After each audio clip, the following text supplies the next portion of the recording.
महान स्वतंत्रता सेनानी बटुकेश्वर दत्त का जन्म 18 नवंबर 1910 को बंगाली कायस्थ परिवार में नानी बेदवान के औरी गांव में हुआ था। उनका बचपन बंगाल के वर्धमान में भी बीता, लेकिन उन्होंने पढ़ाई लिखाई कानपुर से पूरी की। कानपुर से स्नातक की पढ़ाई के दौरान उनके जीवन में बड़ा बदलाव आया। भगत सिंह से 1924 में उनकी मुलाकात कानपुर में ही हुई थी। इसके बाद दत्त ने हिंदू सोशलिस्ट रिपब्लिक एसोसिएशन के लिए कानपुर में काम करना शुरू कर दिया। उन्होंने बम बनाने में महारत हासिल कर ली थी। भगत सिंह के साथ 8 अप्रैल 1929 को जब दत्त ने सेंट्रल असेंबली पर बम फेंका था, तब वहां स्वतंत्रता सेनानियों को दबाव बनाने के लिए ब्रिटिश सरकार की ओर से पब्लिक सेफ्टी बिल और ट्रेड डिस्प्यूट बिल लाया जाने वाला था। बम धमाके के कारण बिल पास नहीं हो पाया। सेंट्रल असेंबली पर बम फेंकने के मामले में दोषी ठहराए जाने के बाद उनको और भगत सिंह को लाहौर फोर्ट जेल में डाल दिया गया। भगत सिंह और बटुकेश्वर दत्त पर लाहौर षड्यंत्र का केस चलाया गया। दरअसल साइमन कमीशन का विरोध करते हुए लाहौर में लाला लाजपत राय को इतना पीटा गया कि उनकी मौत हो गई। क्रांतिकारियों ने फैसला किया कि इसका बदला लिया जाएगा। बदला लेने के लिए सैंडर्स की हत्या कर दी गई। इस मामले में उनके खिलाफ लाहौर षड्यंत्र केस चला। मुकदमे में भगत सिंह, राजगुरु और सुखदेव को फांसी की सज़ा दी गई।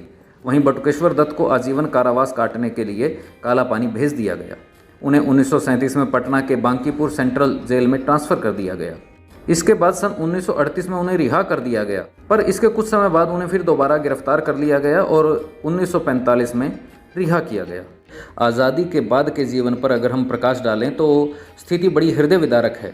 बटुकेश्वर दत्त ने नवंबर 1947 में अंजलि दत्त से शादी की और पटना में ही अपना घर बना लिया। हालांकि आज़ाद भारत में उन्हें वह सम्मान नहीं मिला जो उन्हें मिलना चाहिए था। उनके जीवन के कई पहलुओं का जिक्र अनिल वर्मा की लिखी किताब बटुकेश्वर दत्त भगत सिंह के सहयोगी में किया भी गया है।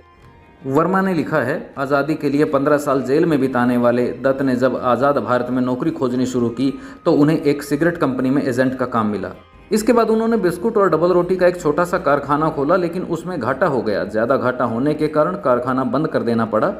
उन्होंने कुछ समय तक टूरिस्ट एजेंट का काम किया और बस परिवहन का भी काम किया, लेकिन उन्हें हर काम में नाकामी ही मिली।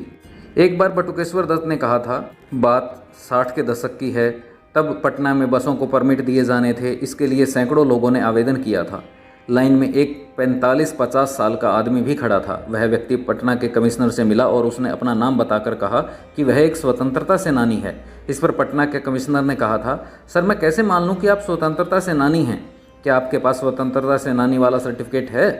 पहले सर्टिफिकेट लाइए, तभी मानूंगा। इस समय उन्हें बहुत अफसोस हुआ कि भगत सिंह, सुखदेव, राजगुरु के साथ उन्हें भी फांसी क्यों नहीं दी गई। कम से कम देश याद तो करता। हालांकि ये बात पता चलते ही तत्कालीन राष्ट्रपति राजेंद्र प्रसाद ने उनसे माफ़ी भी मांगी थी। जीवन के अंतिम समय की अगर हम बात करें तो बटुकेश्वर दत्त 1963 में बिहार विधान परिषद के सदस्य बने। अचानक बीमार होने के बाद 1964 में उन्हें पटना के सरकारी अस्पताल में भर्ती कराया गया।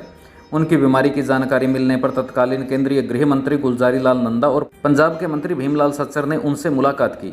उनके इलाज के लिए पंजाब सरकार ने 1000 रुपये का चेक बिहार सरकार को भेजकर तत्कालीन मुख्यमंत्री के.बी. सहाय को लिखा। अगर वे इलाज कराने में सक्षम नहीं हैं तो वह उनका दिल्ली या चंडीगढ़ में इलाज का खर्च उठाने को तैयार हैं। आखिरकार उन्हें 22 नवंबर 1964 को दिल्ली लाया गया। सबसे पहले उन्हें दिल्ली के सफदरजंग अस्पताल में भर्ती कराया गया। हालांकि उनके इलाज के लिए कोबाल्ट ट्रीटमेंट की ज़रूरत थी, जो सिर्फ एम्स में ही था। बहुत जद्दोजहद के बाद 23 नवंबर को पहली बार उन्हें कोबाल्ट ट्रीटमेंट दिया गया। उन्हें 11 दिसंबर को एम्स में भर्ती किया गया। इसके बाद पता चला कि उन्हें कैंसर है। बटुकेश्वर दत्त की अंतिम इच्छा के बारे में पंजाब के मुख्यमंत्री रामकिशन ने बताया था, एक बार जब मैं उनका हालचाल जानने के लिए एम्स पहुंचा तो उन्होंने अपना अंतिम संस्कार अपने मित्र और साथी भगत सिंह की समाधि के नज़दीक कराने के लिए कहा था। उनके अंतिम दिनों में उनसे मिलने के लिए भगत सिंह की मां भी एम्स आई थीं। वह 17 जुलाई 1965 को कोमा में चले गए और 20 जुलाई की रात उन्होंने अपनी अंतिम सांस ली। उनका अंतिम संस्कार उनकी इच्छा के अनुसार भारत पाक सीमा के करीब हुसैनीवाला में भगत सिंह, राजगुरु और सुखदेव की समाधि के नज़दीक ही किया गया। बटुकेश्वर दत्त के विधानसभा में सहयोगी रहे इंद्र कुमार ने एक बार कहा था कि वह राजनीतिक महत्वाकांक्षा से दूर, शांतचित्त और देश की खुशहाली के लिए हमेशा चिंतित रहने वाले क्रांतिकारी थे। तो ऐसे थे महान क्रांतिकारी, स्वतंत्रता सेनानी बटुकेश्वर दत्त। हमारा